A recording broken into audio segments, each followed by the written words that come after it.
Que alegria nós estarmos mais um dia no programa Bíblia no Meu Dia a Dia. É bom ter você, é bom saber que existe entre nós um compromisso.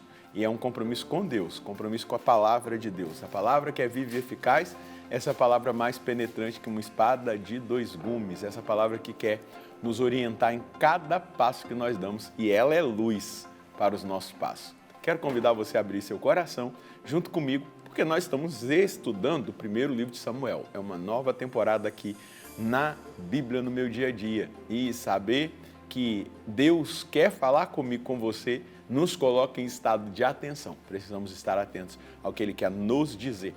Por isso, vamos pedir o Espírito Santo para que Ele nos ajude a ter essa atenção e o nosso coração voltado para a palavra e para a escuta atenta do que Ele quer nos dizer. No nome do Pai, do Filho e do Espírito Santo. Amém. Vinde, Espírito Santo, enchei os corações dos vossos fiéis e acendei neles o fogo do vosso amor. Enviai o vosso Espírito e tudo será criado e renovareis a face da terra. Oremos, ó Deus que instruíste os corações dos vossos fiéis com a luz do Espírito Santo.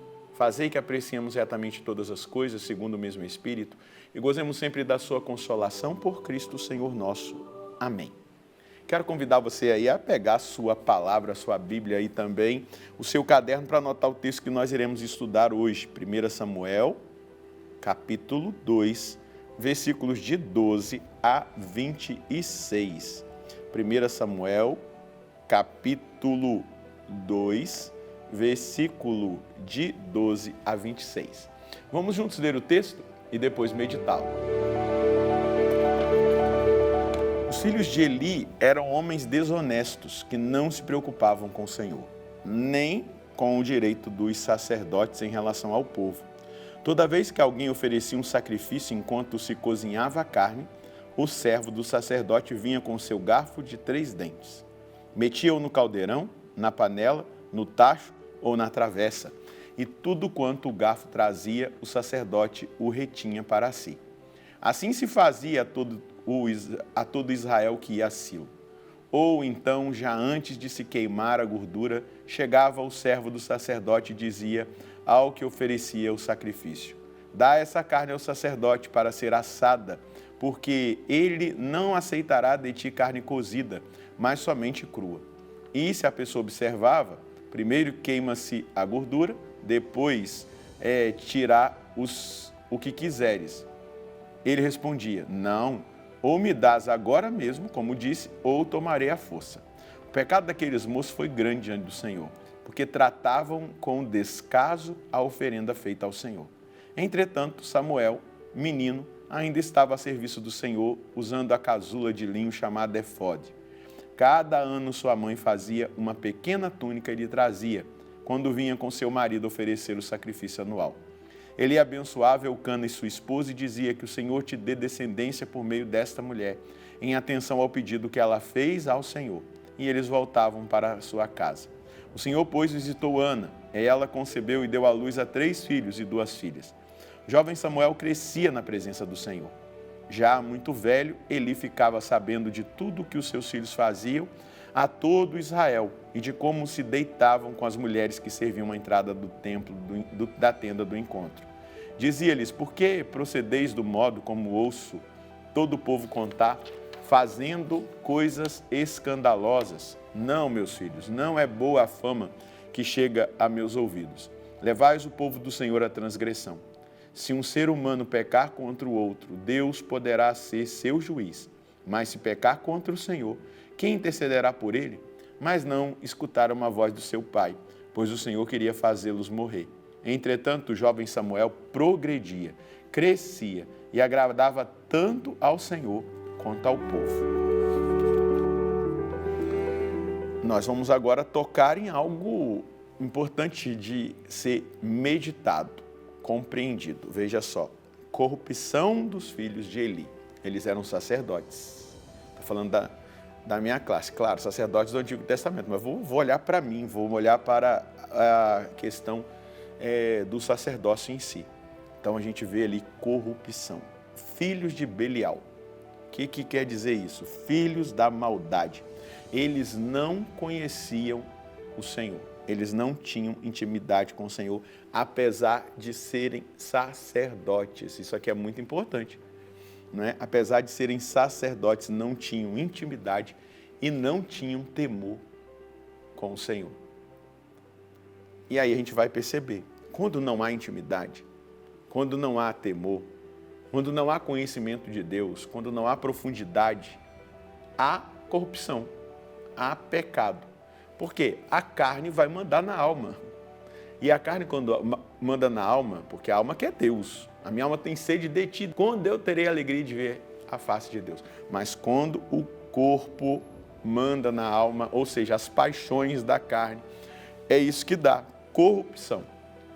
E aí, a corrupção, ela não fica só em nível material. Ela entra também na corrupção sexual, porque aqui nós vemos a imoralidade sexual dentro do espaço sagrado, não é? Dentro do espaço sagrado. Vamos nos lembrar que existem 3 tentações que Jesus sofre lá no deserto: prazer, poder, possuir. A carne, ela vai gerar em torno disso. Nós podemos desmembrar daqui prazer, poder, possuir os 7 pecados capitais. E aí, dos 7 pecados capitais, cada um dos filhos desse pecado. E aí a gente vai compreendendo muita coisa. Mas a gente precisa perceber aqui, eles eram sacerdotes, não tinham conhecimento de Deus, não tinham intimidade com o Senhor e tinha a ausência de temor de Deus. Por isso, viviam a corrupção. E quantos hoje exercem ministérios sem conversão? Quantos estão no sacerdócio sem conversão? São João Crisóstomo, eu anotei aqui, ele vai dizer assim: nada é mais desonroso do que um sacerdote que não conhece a Deus. Nada é mais desonroso do que um sacerdote que não conhece a Deus. Veja só. Eli, ele tenta corrigir, mas ele corrige com fraqueza. Ele repreende, mas ele não pune, ele não remove os seus filhos daquela condição sacerdotal. Minha gente, a punição, o remover alguém que comete um pecado, um escândalo, isso é para a salvação da pessoa. E precisa ser feito onde não há punição, onde não há correção, há corrupção, ela cresce e aí contagia. Os outros que têm qualquer tendência vão dizer: não houve punição, não houve correção, então a gente pode fazer também. E aí começa uma cadeia de pecado, de corrupção, de imoralidade sexual e de tudo aquilo que a gente pode imaginar. O assédio pelo poder, a atitude de derrubar o outro, isso acontece. Mas acontece também em ministérios exercidos na igreja, independente do sacerdócio. Vamos imaginar consagrados, consagradas, leigos e leigas que estão na igreja, cristãos, isso acontece. Se nós não buscarmos o conhecimento de Deus, se nós não buscarmos a intimidade. E aí a gente vê o contraste. Graças a Deus, Samuel crescia aos olhos de Deus. Samuel crescia na intimidade. O Senhor julga, né, essa realidade. Mas o texto vai dizer aqui: contudo, o jovem Samuel crescia e agradava tanto ao Senhor quanto aos homens.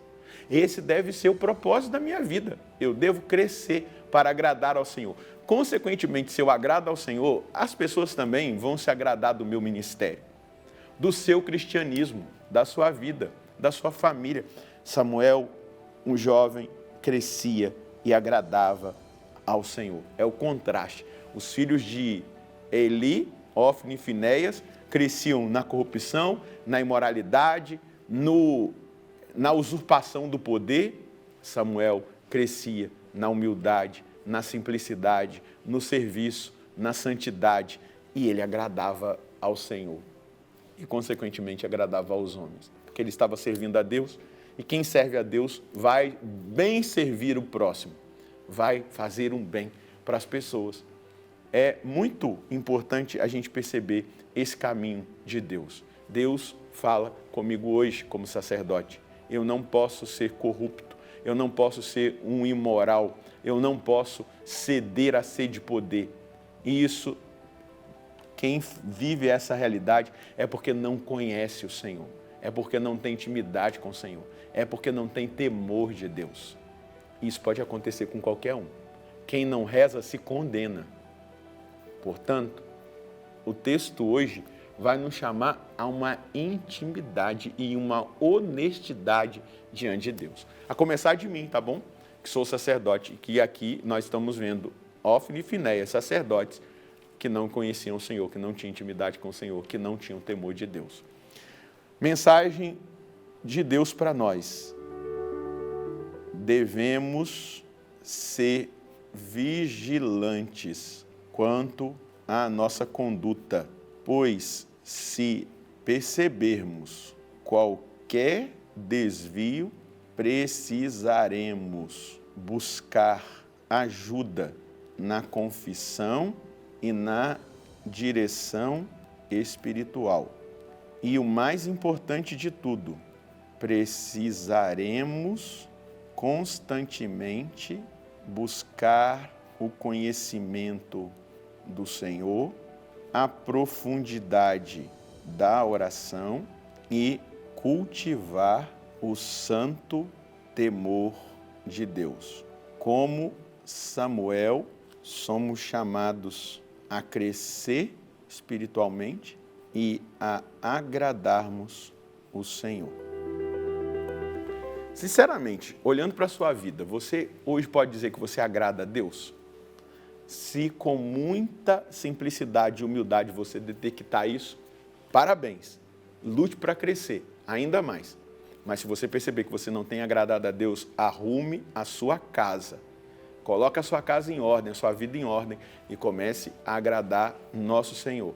Porque tudo passa pelo juízo de Deus. Não se esqueça disso.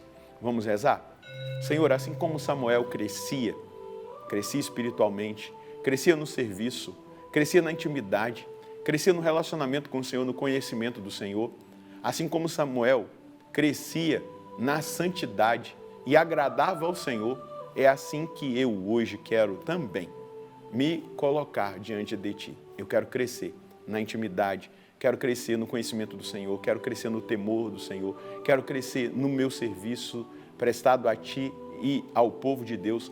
Eu, sinceramente, peço ao Senhor a graça de ser agradável a Ti todos os dias da minha vida. Amém. Não queira outra coisa, meu irmão. Não queira outra coisa, minha irmã. Queira ser agradável a nosso Senhor. Deus abençoe você, Deus abençoe a sua família. Nós nos encontraremos no próximo programa, se Deus quiser, no nome do Pai, do Filho e do Espírito Santo. Amém.